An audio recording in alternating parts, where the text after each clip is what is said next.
சூப்பரா இருந்துச்சு. ஹிந்தி தெரியாது போடா, அவ்வளவுதான் பிடிச்சிருந்துச்சு. சூப்பரா இருக்கு, செமையா இருக்கு. எல்லாருமே நல்லா பண்ணியிருக்காங்க. அரசியல்லாம் விட்டுட்டு ஒழுங்கா போய் படத்தை பார்த்தா ஓகே. தளபதி படம் ரிலீஸ் அவ்வளோதான், எல்லாத்துக்கும் வருத்தம் தான், எனக்கே வருத்தம் தான். நானே பெங்களூர்ல 5000 ரூபாய் செலவு பண்ணிட்டு எல்லாம் எதுவுமே கேன்சல் பண்ண முடியாமல் நடுவில் தான் நிற்கிறேன்.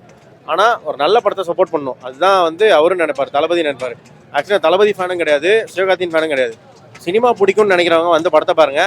அரசியல், டிஎம்கே, டிவிகே இதெல்லாம் விட்டுட்டு அழகா பாத்தீங்கன்னா படம் கண்டிப்பா பிடிக்கும். சூப்பரா இருந்தது ப்ரோ, படம் நல்லா இருந்தது. படத்துல எல்லாமே நல்லா இருந்தது, இது அதுன்னு ஸ்பெசிஃபிக்கா சொல்ல முடியாது, எல்லாமே ஓவராலா நல்லா தான் இருந்தது. இன்னும் கொஞ்சம் அழுத்தி சொல்லிருக்கலாம். நிறைய வந்து மியூட் பண்ணிட்டாங்க வாய்ஸ் தேவையில்லாம.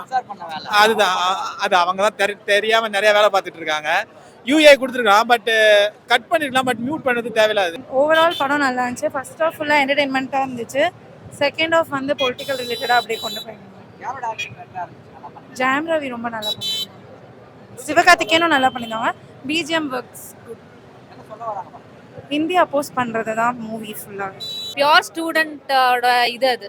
அதுல எதுக்கு அரசியல் அந்த மாதிரி தோணுச்சு. ஆக்டிங் வைஸ் யார் நல்லா பண்ணிருக்காங்க?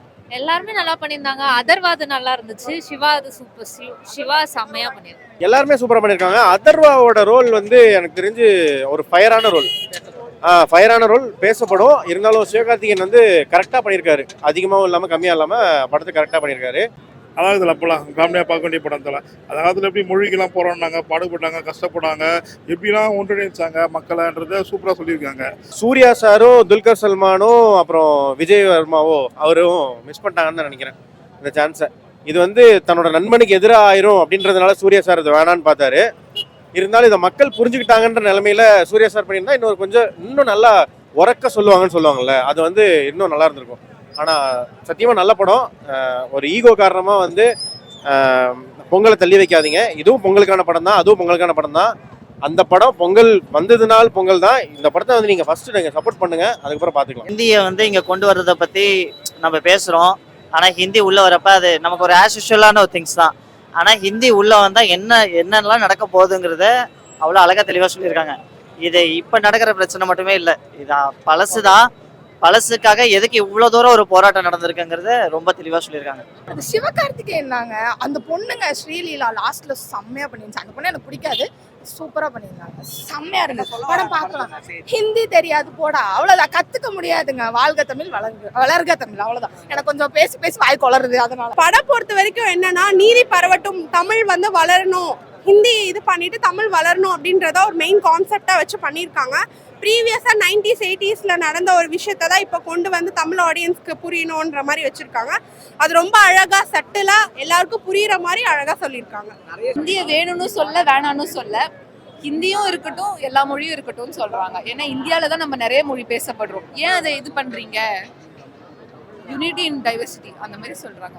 எஸ்பெஷலி பார்த்தீங்கன்னா சிவகார்த்திகேயன் தான். சிவகார்த்திகேயனோட திங்ஸ் வந்து அவர் வந்து ஒரு வாரியர் தான். அந்த வாரியர் வந்து சூப்பராக ப்ளே பண்ணியிருக்காங்க. மியூசிக் வந்து எப்பயுமே நம்ம எஸ்கே மூவியில் வந்து அனி தான் பண்ணியிருப்பாரு. ஸோ அனியோட பெர்ஃபார்மன்ஸ் ரொம்ப பிளாஸ்டாக இருக்கும். இந்த வாட்டி ஜிவி பண்ணதுனால இன்னும் கொஞ்சம் மேஜிக்காக தான் இருக்குது. பட் ப்ரீவியஸ் மூவி மாதிரி எக்ஸ்பெக்டேஷன் கொஞ்சம் லெவல் கம்மியாக தான் இருக்குது. என்டையராக மியூசிக் வந்து அவ்வளோ ஹோல்ட் பண்ணி நிற்குது படத்தில். கேரக்டர்ஸில் உள்ள வந்த கேரக்டர்ஸ் எல்லாமே ப்ளே பண்ணாங்க. அதே எஸ்பெஷலி ரவி மோகன் அவர் வந்து நல்லாவே பண்ணார்.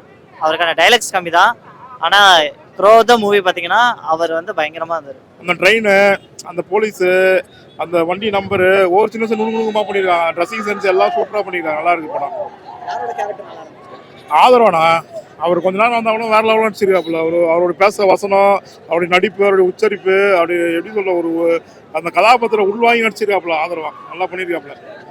பார்க்கலாம், ஃபேமிலியாக பார்க்கலாம் அந்த படம். ஹிஸ்ட்ரி பேஸ் பண்ணி எடுத்திருக்காங்க. பீரியட் ஃபிலிம் தான், உண்மையான ஸ்டோரி. அதை நல்லா எடுத்திருக்காங்க, ஜஸ்டிஸ் பண்ணியிருக்காங்க அந்த ஸ்டோரிக்கு. எனக்கு ரொம்ப பிடிச்சது ஆப்வியஸ்லி எஸ்கேவோட ஆக்டிங் தான், நல்லாவே பண்ணியிருக்காரு. டுடே சினிமாவை சப்ஸ்கிரைப் பண்ணுங்கள், அந்த பெல் ஐக்கானை கிளிக் பண்ணுங்கள். தேங்க்யூ.